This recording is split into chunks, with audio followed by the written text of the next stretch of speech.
Hi, so I had astronomy class today. Now if you don't know what astronomy is, that's when you study the stars. Anyway, so my astronomy class starts at 6:30 every Wednesday night. So I figured that if I leave at 5:45, seeing as it takes 30 minutes to get there, I should be able to get there with at least 15 minutes to spare. So I leave at 5:45, and of course, where I live, in order to get to any part of where I need to go, I have to cross train tracks. Now usually they're not a problem, but when I actually need to get somewhere, then they are. So I get to the railroad tracks, of course, and there's a train. So I sit there, it's about 5:50. 15 minutes later, the train's still going. This may just be me, but I think there should be like a law saying how long a train can be in any one spot, especially when it's going over a main road, and a lot of people use that road, and there is no other way to get around it. You have to cross those train tracks in order to get to the other side, and there's no bridge or something anywhere. So the train finally passes by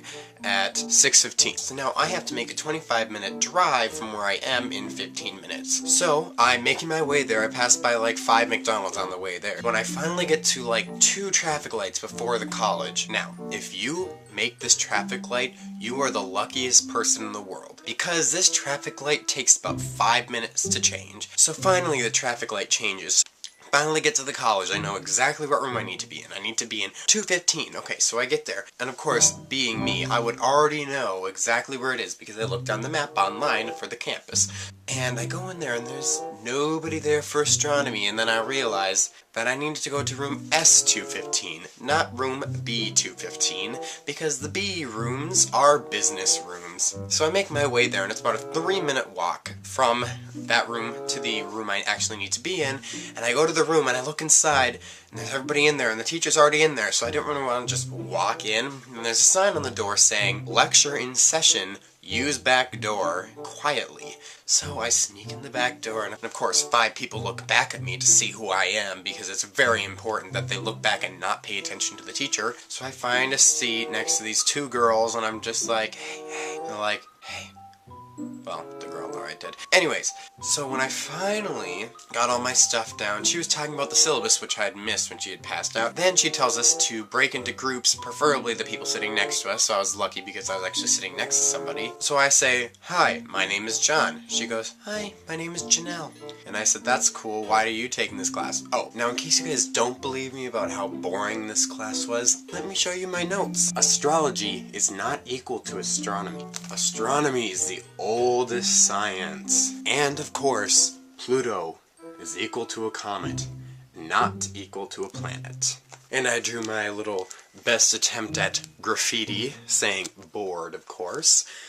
And then I drew random pictures and 14 billion years old, which is apparently a very important number to remember about the universe. Now, my teacher wasn't born in America, so she has a little bit of an accent. On RateMyProfessors.com, everybody was blowing this accent way out of proportion and saying, she's so hard to understand, she's a tough grader, blah blah blah blah blah. Well, I found her easy to understand. She talks pretty slow, and it just wasn't hard. Anyways, so one thing that made me laugh really hard was the notes that she handed out, which I love when teachers hand out notes, but when it's spelling errors, well, grammatical errors, I guess. Does the universe has an edge? Now, I love the attempts. I love the attempts, but it's just, And she writes in the notes very obvious things that we can just see in the textbook. Like, she'll talk about every picture. Like, she goes, figure 1.3 in page 4 shows a region of 100 miles. Fairly obvious if you look at the book. One second. Just gotta... Here's the picture right here. And right there. It says, figure 1.3 is a span of 100 miles. So that's just what my astronomy class was. Bye.